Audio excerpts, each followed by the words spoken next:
मैंने सुना है कि अंबानी जी के 3600 करोड़ के बंगले में वह नहीं सोता है। पंडित जी ने बोला है कि तुम इसमें सोएगा तो तू मर जाएगा, तेरी जिंदगी को खतरा है। वह दूसरे घर में रहता, 3600 करोड़ के बंगले में उनका नौकर गुलाम रहता है। 36 मंजिला मकान पीटर रोड पे हाजी अली के किनारे, वहां नौकर गुलाम भी टेलीविजन और व्हाट्सएप चला चला के थक के 3 बजे सोई है। वह दिन के 10 बजे उठती है। रहमत का फरिश्ता आया, वो वापस चला गया।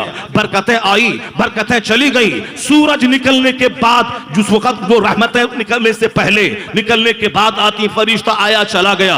चूंकि फरिश्तों के आने के वक्त में कुत्ता सो जाता है, फरिश्तों के आने के वक्त में मुर्ग बांग देने लगता है। नहीं देखा तुमने, मुर्ग 3 बजे रात में बांग देता है, वह फरिश्तों को देख के बांग देता है। उसका बांग देना अल्लाह की तस्बीह पढ़ना है। इसलिए कहा, हदीस में आया है, वैज़ा समिअतुम, जब तुम सुनो मुर्ग की बांग को, फसलुल्लाह मिन फजली, अल्लाह का फजल मांग, अल्लाह से फजल का सवाल कर। चूंकि फरिश्तों को देखकर यह मुर्ग बांग देता है और उस वक्त में दुआ कबूल होती है। लेकिन कुत्ता रात भर हुल्लाबाजी करता है, और जब रहमतों के नुज़ुल का टाइम आया तो कुत्ता गली में सो जाता है, कुत्ता कोयले के ढेर पे सो जाता है, कुत्ता नदी नाले पे सो जाता है, बीच रास्ते में सो जाता है और रात भर हुल्लड़बाजी करता है। इस गली में, उस गली में, उस गली में, इस गली में एक कुत्ता है तो 50 कुत्ते को बुलाया, और कोई काला कपड़ा पहन के गया तो सारे उस पर भौंकने लगते हैं। रात भर भौंकता है। लेकिन जब फरिश्तों के आने का टाइम हुआ, उस वक्त कुत्ता सो जाता है। बुजुर्गों ने कहा है कि ए मुसलमान,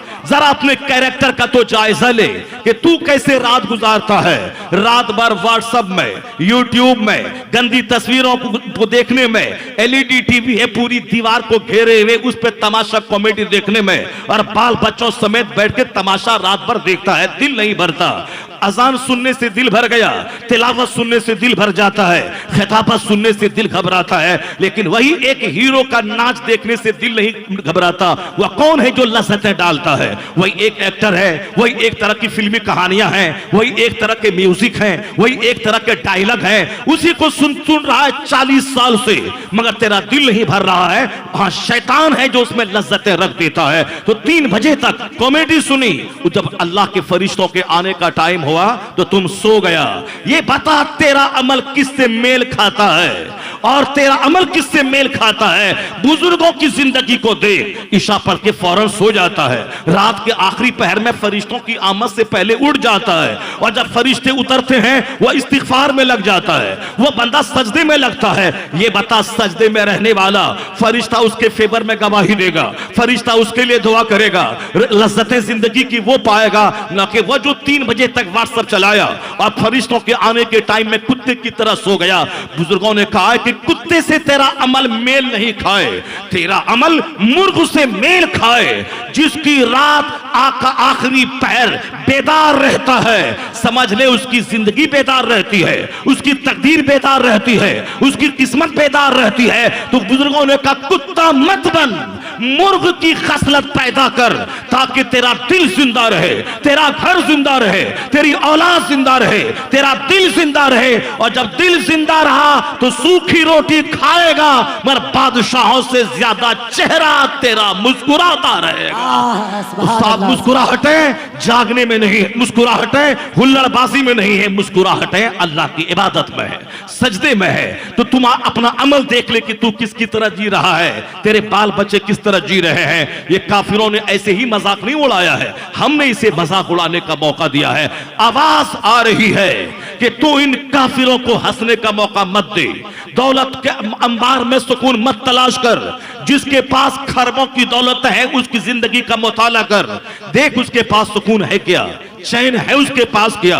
और तुम जो छोटे से सुकून की खातिर नमाजें छोड़ के चाहता है कि घर बना के सुकून पाले, नहीं होगा। नमाज छोड़ के फैक्ट्री में मर जाओ 16 घंटे काम करते करते, नहीं मिलेगा सुकून। चाहे चप्पल बनाते बनाते, कपड़ा सीते सीते, दुकान जाते जाते, सामान लाते, उसको बना के सामान पहुंचाते पहुंचाते मर जाओ, मगर सुकून नहीं मिलेगा।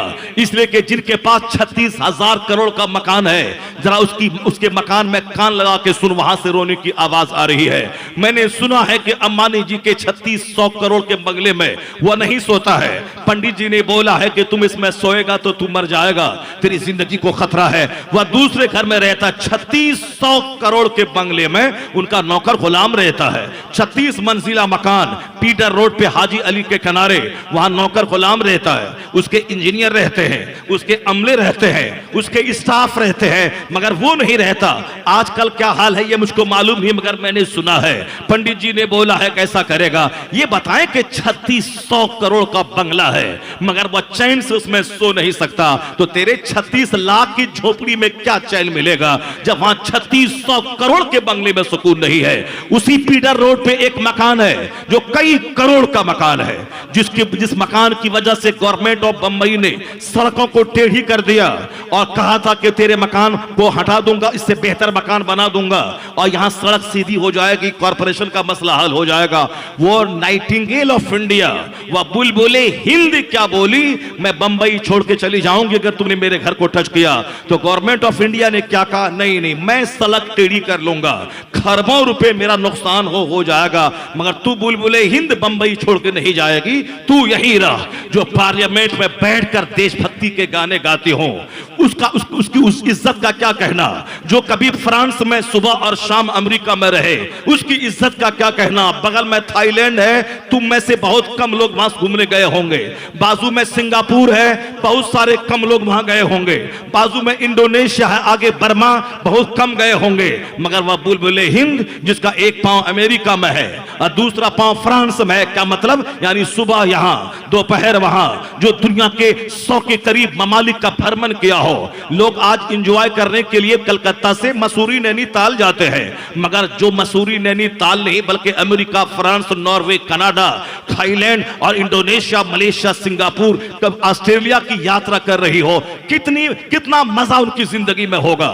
लेकिन मैं जो बात कहता हूं गौर से सुनना, खैनी में इंजॉय करने वाला, गुटखा में इंजॉय ढूंढने वाला, अपने निजी घर में सुकून तलाश करने वाला, अपनी कार में सुकून तलाश करने वाला, चाहे जैसे हो, सूद के पैसे से ही कार चाहिए, चाहे हराम के पैसे से ही मकान चाहिए, चाहे नमाज छोड़ दें जन्नत मिले ना मिले, दुनिया में घर चाहिए। यही सोच लोगों की हो गई है। इसीलिए एक बालिश्त जमीन की खातिर बंदा कुत्ते की तरह लड़ रहा है और बंदा 16-16 घंटे फैक्ट्री में काम करता है, मगर 5 मिनट टाइम निकाल के जिस रब ने जिंदगी दी, जिस रब ने बोली दी, जिस रब ने हाथ में ताकत दी, जिस रब ने हवा दी, जिस रब ने आग दी, जिस रब ने आसमान का शामियाना दिया, जिस रब ने जमीन दी, अगर जमीन के नीचे से अल्लाह पानी को गायब कर दे, सुबह सवेरे 200 नहीं 800 करोड़ लोग तड़प तड़प के मर जाएंगे, जैसे मछली बगैर पानी के तड़प के मर जाती है। सूरह मुल्क की आखिरी आयत में इस बात को अल्लाह ने कहा है। वह सूरह मुल्क जो रोजाना रात को पढ़ेगा अज़ाब कब्र से बचेगा, मगर यहां अखबार पढ़ने से फुर्सत मिले तब न बंदा कुरान पढ़ेगा। जो अखबार पढ़ेगा, जो दूसरों की किताब पढ़ेगा, वहां तो लड़ाई होगी। यहां खानका के नाम पे जंग है, कमेटी के नाम पे जंग है, पीर के नाम पे जंग है, मौलवी के नाम पे जंग है, खानदान के नाम पे जंग है, जोलाहा और अंसारी के नाम पे जंग है। फजूल बातों में बंदा पड़ गया और जंग कर रहा है। जाहिर सी बात है जो कुरान नहीं पढ़ेगा और बाकी सब कुछ पढ़ेगा उसको तो जंग में पढ़ना पड़ेगा, वो तो लड़ाई झगड़े से दो चार होगा। और जो कुरान पढ़ेगा लड़ाइयां ऑटोमेटिक खत्म हो जाएंगी। जो कुरान पढ़ेगा इख्तलाफात खुद ब खुद मिट जाएंगे। कुरान कहता है इन्ना अकरमकुम इंदल्लाहि अतकाकुम, the most respectable here Allah is one who is God fearing person. अल्लाह के नजदीक सबसे ज्यादा इज्जत वाला वो है जो जितना ज्यादा अल्लाह से डरने वाला है। मुत्तकी इज्जत वाला है, चाहे वह काला कलोटा क्यों ना रहे, हिंदुस्तान का देहाती, अगर वह मुत्तकी है तो इज्जत वाला है। कोई अरब में पैदा होने वाला गोरा नारा अगर उसके पास ईमान नहीं है, अमल नहीं है, वो हमारे लिए काबिल एहतराम नहीं है। मगर हिंदुस्तान के वेस्ट बंगाल के देहात में पैदा होने वाला कोई काला कलोटा अगर ईमान भी है, तकवा भी है, तो हमारे लिए काबिल एहतराम है। जैसे मस्जिदों में नहीं देखता अगर कोई सैयद साहब आए, सैयद साहब के चेहरे पे दाढ़ी नहीं है, वह फौज में नौकरी कर रहे हैं, सैयद साहब आए वो नीचे बैठे हैं, मगर एक अंसारी, एक जोलाहा का बेटा जो बरेली शरीफ से पढ़ के मौलाना बन के आया है, वह मेंबर पे चढ़ जाता है, हाथ में असा लेता है, सर पे अमामा बांधता है और कौम को खिताब कर रहा है। अंसारी नीचे है, शेख नीचे है, सैयद साहब नीचे है, पठान साहब नीचे है, मगर एक नदाफ का बच्चा वो मेंबर पे खड़ा होकर के खिताब कर रहा है, इमामत के मुसल्ले पे है, बैरिस्टर नीचे है, प्रोफेसर नीचे है, अमेरिका से पढ़ के आने वाला FRCS डिग्री होल्डर नीचे है, JNU और AMU से आग पढ़ने वाला इंजीनियर डॉक्टर नीचे है, मगर मंजर इस्लाम का पढ़ा हुआ प्रोडक्ट, अब्दुल्ला इब्न मसूद का पढ़ा हुआ प्रोडक्ट वो मेंबर पे चढ़ा है, अमामा बांध के हाथ में लाठी लेके ऐसा खिताब कर रहा है जैसे कोई कमांडर इन चीफ हो जो अपनी फौज को ललकार रहा है। ये सम्मान किस वजह से मिला है? किसी की नानी मरे जो बोले नदाफ है उसे उतारो, ये जोलाहा है इसे उतारो, ये साफी है इसे उतारो, ये सब्जी फरोश है इसे उतारो। कोई सैयद भी अगर बोलेगा तो दुनिया कबूल नहीं करेगी, सब दुनिया बोलेगी तू सैयद अगर है मैं तेरी पेशानी चूमता हूं, मैं तेरा हाथ चूमता हूं, तू काबिल एहतराम है, मेरे महबूब मेरे सरकार का ब्लड तेरे बदन में है, बस इतना तक ही इज्जत है। अगर तू शरीयत को हाथ में लेगा, शरीयत के खिलाफ काम करेगा, तेरी कोई इज्जत हमारे नजदीक नहीं है। बेशुमार दुश्मन रसूल गुस्ताखे रसूल हो गए, वो अपने नाम से सैयद लगाते हैं, फला सैयद है, फला सैयद है, सैयद अबुल मौदूदी है तो फला सैयद अली मियां नदवी है, मगर वो हमारे नजदीक उसकी कोई हैसियत नहीं है। जो मुस्तफा का नहीं वो हमारा नहीं, चाहे मुस्तफा की औलाद होने का दावा क्यों न करे। उसी तरह शरीयत के खिलाफ अगर कोई दाढ़ी मूंढने वाला सैयद अगर बोले कि मैं मेंबर पे चढ़ूंगा, मैं खुतबा दूंगा, मैं नमाज पढ़ाऊंगा, मैं हाथ चूम के बोलूंगा, नहीं सैयद साहब, आपके नाना की शरीयत में फासिक इमामत करने के काबिल नहीं है। आपका हाथ चूमूंगा, आप पीछे रहेंगे, मगर एक अंसारी का बेटा मेंबर पे चढ़ेगा जो मुत्तकी है, आपके नाना की शरीयत के कानून पे अमल कर रहा है। ये कौन इस्लाम है जिसमें एक साफी के बेटे को मेंबर पे चढ़ा दिया और तुम मस्जिद से बाहर निकलने के बाद बोलता है ये अंसारी है उसको वोट नहीं दूंगा, ये नदाफ है उसको वोट नहीं दूंगा, ये साफी है उसको वोट नहीं दूंगा, ये पठान है उसको वोट नहीं दूंगा। जब मस्जिद में सब एक हो गए तो मस्जिद से बाहर क्यों ये गलीज राजनीति कर रहा है? और मस्जिद के अंदर एक सफ में खड़े हो गए महमूद अयाज, न कोई बंदा रहा न कोई बंदा नवाज, तो मस्जिद से बाहर होने के बाद फिर क्यों करने लगे ये फला है वो फला है इसको मैं नहीं दूंगा। तो इस्लाम से हटकर अगर कोई सोचेगा तो बिरादरी में लड़ के मर जाएगा, इस्लाम से हट के फिक्र रखेगा तो फिर छोटी छोटी बात में लड़ के मर जाएगा। पीर के नाम पे लड़ाई है, तुम लड़ रहे हो, लड़ो। कुरान जो नहीं पढ़ेगा वह लड़ेगा, वह कटेगा, वह मरेगा। और कुरान हर दर्द की दवा रखता है, हर प्रॉब्लम का इलाज कुरान में है। जो कुरान पढ़ेगा वह किसी काफिर के सामने दरियुजागिरी नहीं करेगा। कुरान अल्लाह का कलाम, हर दर्द की दवा वहां है, हर प्रॉब्लम्स का हल वहां है, हर मसाइल का हल वहां है, हर समस्या का समाधान वहां है। कुरान ज्यादा जब तक मुसलमान पढ़ता था वह हावी था काफिरों पे, वह हावी था मुशरिकों पे, वह हावी था यहूदो नसारा पे। आज भी एक रास्ता है कि कुरान पढ़, कुरान से फैसला हासिल कर, मुस्तफा का मुताला कर, मुस्तफा से फैसला हासिल कर, जिसके बारे में बर्नार्ड शॉ ने कभी कहा था, he must be called the savior of humanity. If a man like him were to assume the dictatorship of the modern world, he must succeed in solving its problem. तू गांधी को देखता है, तू नेहरू को देखता है, मगर बर्नार्ड शॉ क्या बोलता है? इस धरती में जो आग लगी है, अगर दुनिया के लोग मोहम्मद अरबी को अपना रहनुमा मान लें और मुस्तफा के गाइडेंस की रोशनी में जिंदगी गुजारे तो हर दर्द का इलाज हो जाएगा और यह जलती हुई दुनिया सुकून और शांति का गहवारा बन जाएगी। He must be called the savior of humanity. If a man like him were to assume the dictatorship of the modern world, he must succeed in solving its problems.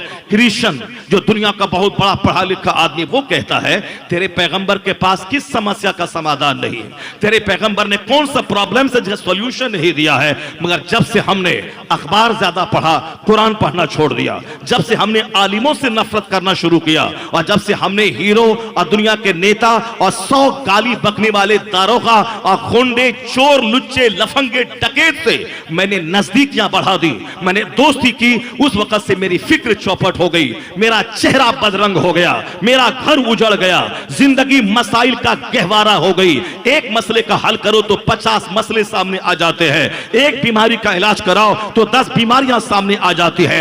ये उलमा कराम नफरत की चीज नहीं है, इनके पास 10 दिन बैठ के देख, ये हदीस बोलते हैं, ये कुरान बोलते हैं, ये मुस्तफा की सुन्नत सिखाते हैं। मस्जिद दारोगा के पास बैठ के देख, वह तुम्हें गाली सिखाएंगे, तुम पीएचडी किए बगैर गाली के डॉक्टर बन जाओगे।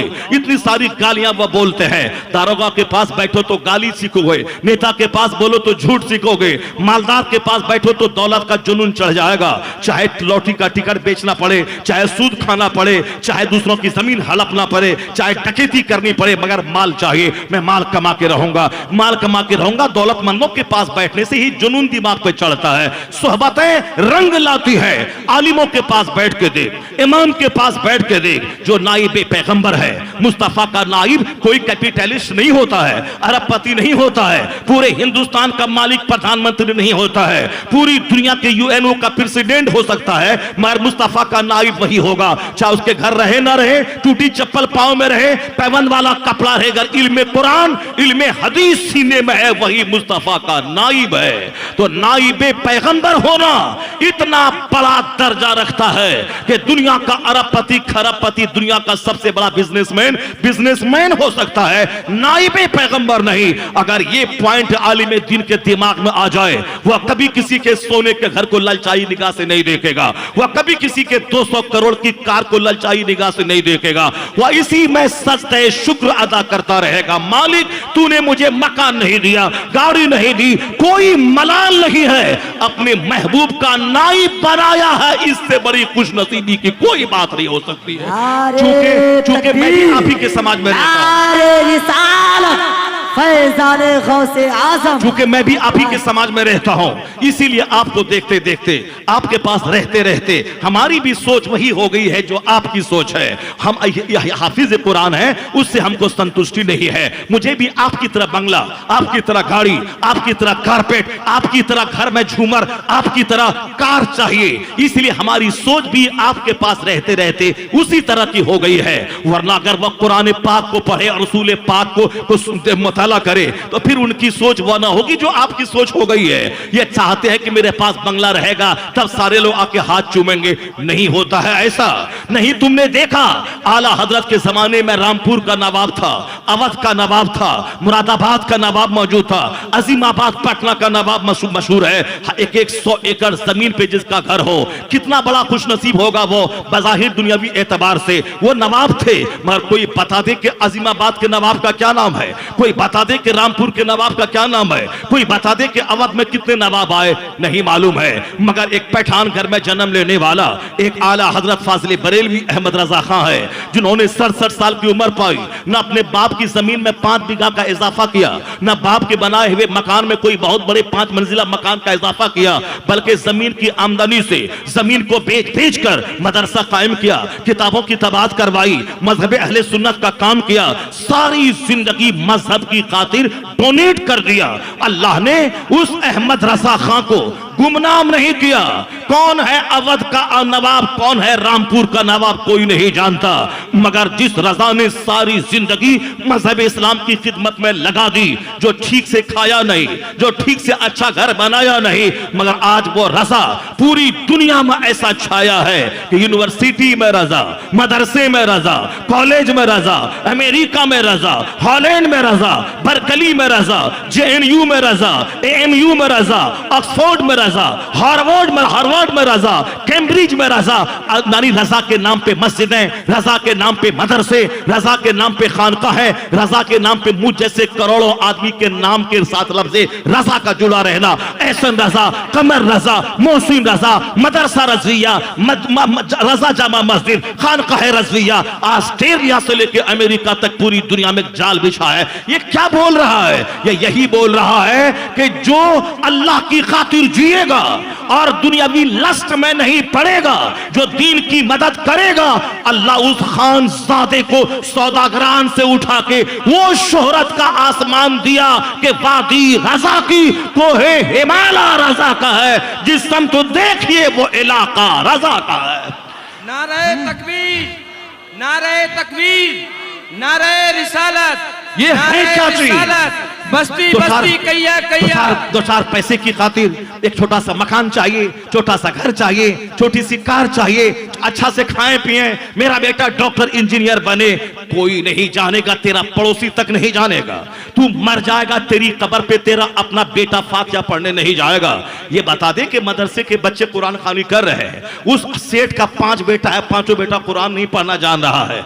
ये बता दे कि जिस माँ का बच्चा मर गया है, वो माँ जो रोएगी, उसके रोने में जो दर्द होगा, और किसी औरत को 500 रुपए दे के जो रुलाने के लिए बुलाया जाएगा, उन दोनों में क्या फर्क होगा? वही फर्क उसमें होगा जिसका अपना बाप मरा है, वो जो अपने बाप की रूह को सवाब पहुंचाने के लिए कुरान पढ़ेगा उसमें। और जो मदरसे के बच्चों को बोला करके उसको बोला 500 टका देंगे, 5 मिनट में 5 खत्म कुरान कर दे और बिरयानी खिलाएंगे, वो छोटे छोटे बच्चे हैं जो बिरयानी के शौक में, जो 50 रुपए के शौक में आए हैं, क्या उन बच्चों का बाप मरा है? नहीं। तुम बोलता है 1 घंटे में 5 खत्म, तो वो तुझसे ज्यादा चालाक है, वो बोलता है 1 घंटे में 10 खत्म कर दूंगा, मैं 10 खत्म कर दूंगा, वो कर देता है। वह सामने आया तो पढ़ा, बोला हाँ 10 खत्म किया। क्यों, कैसे खत्म किया? मैं पूछता हूं, वो बोलता है 3 बार को लाला अहद पढ़ने में 1 खत्म का सवाब मिलता है, मैंने 30 बार पढ़ दिया। और तुम अपने आप में रहो, तुझसे ज्यादा चालाक वो है, और तुम सामने हो तो खोल रहा है, उधर गए अपना गप में अपना गपशप कर रहा है, इसलिए कि तुम्हारी नीयत सही नहीं है, तुम्हारा बाप मरा है, और तुम जो दर्द के साथ पढ़ेगा रोता हुआ कुरान उसमें, और ये बच्चा जो बिरयानी और 50 रुपए के शौक में पढ़ने आया है उसमें, वही फर्क होगा। जो जिसका बच्चा मरे वो माँ जो रोएगी वो, और जो पैसा दे के जिसको रुलाया जाएगा उसमें, दोनों में जमीन आसमान का फर्क है। ये बता दे, तेरा बच्चा भी तेरा नहीं है, वह तेरे मरने के बाद तीजा में वह नेता को दावत देता है, वह दारोगा को दावत देता है, वह गाली बकने वाले पुलिस वाले को दावत देता है, वह झूठ बोलने वाले नेता को दावत देता है, वह मर्डर करने वाले डकैत को दावत देता है। क्यों दावत देता है? वह डकैत की क्या जरूरत है 40वां में? वह डकैत की क्या जरूरत है तीजा में? वह डकैत की क्या जरूरत है चहर्रम की महफिल में? नहीं, क्योंकि वहां इसाले सवाब मकसद हो कि मेरा बाप मरा है, उसकी कब्र में बिच्छू है कि सांप है, कि कोई मतलब नहीं। मतलब है कि बाप की डेड बॉडी में बेटा राजनीति कर रहा है। राजनीति यही कि मैं डकैत को बुलाऊंगा बाप के तीजा के नाम पे, ताकि वह डकैत मेरा काम आएगा। दारोगा को बुलाऊंगा, वह दारोगा मेरे काम आएगा। नेता को बुलाऊंगा, वह मुझे इलेक्शन में टिकट देके वोट करवाएगा। तो तुझे जब तू मरने के बाद तेरा बेटा तेरा नहीं है, वह तेरी लाश पे राजनीति कर रहा है, वह तेरी लाश पे गोंडों डकैतों गलंडरों को बुला रहा है, तो तू किसके लिए मर रहा है? तू किसके लिए नमाज छोड़ रहा है? किसके लिए जाके सऊदी अरब में ऊंट चरा रहा है? किसके लिए तू झूठ बोल रहा है? किसके लिए तू सूद खा रहा है? इसी नाग को दूध पिला पिला के पाल रहा है, जो तेरा जनाजा पढ़ने के काबिल नहीं रहेगा, जो जनाजे की दुआ जिसको याद नहीं है, जो चहर्रम और तीजा में डकैतों चोरों और गलंडरों को बुलाएगा, अपनी राजनीति की दुकान चमकाएगा, उसकी खातिर तू नमाज छोड़ रहा है, उसकी खातिर तू ज़कात नहीं दे रहा, उसकी खातिर तू हज में ताखीर कर रहा है, उसकी खातिर तू 24 घंटे मारे मारे फिर रहा है। अकलमंद वही है जो दूसरों को देख के अपने अपने अपने आखिरत की खबर ले, जो दूसरों को देखकर सबक हासिल करे। जब ये तेरा नहीं है, जो तेरी कब्र पे जाके फातिहा पढ़े, तो तू उसके लिए अपनी आखिरत क्यों बर्बाद कर रहा है? उसके लिए अपनी जन्नत में क्यों आग लगा रहा है? देख तेरे पैगंबर क्या कहते हैं। मुस्तफा ने कहा है, मिन शर्रि नासे मंजिलतन यौमल क़यामा अज़हबा आखिरतहु बेदुनिया गैरिही। मुस्तफा कहते हैं क़यामत के दिन मर्तबे के एतबार से सबसे बुरा आदमी वह होगा जो दूसरों की दुनिया बनाने के लिए अपनी आखिरत को बर्बाद कर दिया हो, जो दूसरों की दुनिया बनाने के लिए अपनी आखिरत को बर्बाद कर दिया हो, जो बाल बच्चों की दुनिया बनाने के लिए अपनी नमाज अपने रोजे को तबाह बर्बाद कर दिया हो, अपनी जन्नत में आग लगा दिया हो। अकलमंद है वो जो बच्चों को पाले अपनी जन्नत बचा के, जो बीवी को पाले अपनी जन्नत बचा के, जो मकान बनाए अपनी जन्नत बचा के, जो गाड़ी खरीदे अपनी जन्नत बचा के। इस्लाम ये नहीं कहता कि तू मकान दुकान गाड़ी मत कर, मकान बना ईमान बचा के, तो अब ईमान बचा के, आखिरत बचा के, जन्नत बचा के। ऐसी दौलत मत जमा कर जिसमें ईमान रुखसत हो जाए, जिसमें आमाल रुखसत हो जाए, जिसमें जन्नत खत्म हो जाए, जिसमें जहन्नम मेरी तकदीर बन जाए। अगर दौलतमंद बनना है, उस्मान गनी का मुताला कर कि दौलत बढ़ती जाती है, खैरात बढ़ती चली जाती है। अगर तुम्हें मुत्तकी बनना, नमाजी मौला अली का मुताला कर, तो मौला अली का मुताला कर, जिंदगी बढ़ती जाती है, सजदा बढ़ता जाता है, तकवा बढ़ता जाता है। फिर मौलाई करने से काम नहीं चलेगा। ए चर्सियों, ए भंगियों, ए शराबियों, ए तारी पीने वालों, ए मौला अली के नाम पे ताजिया में काफिरों की तरह नाचने वालों, वो मौलाई वो नहीं है जो नाचता हो, जो चरस पीता हो, जो शराब पीता हो। असल मौलाई वो है जो रात भर सजदा करता हो और दिन भर जिहाद करता हो। वह नहीं भी बोलेगा मौलाई तो मौला अली कयामत के दिन बोलेगा तू मेरा है। उसको जिसको कहते अली तू मेरा है, वह मौला अली के साथ वो जन्नतुल फिरदौस में जगह पाएगा।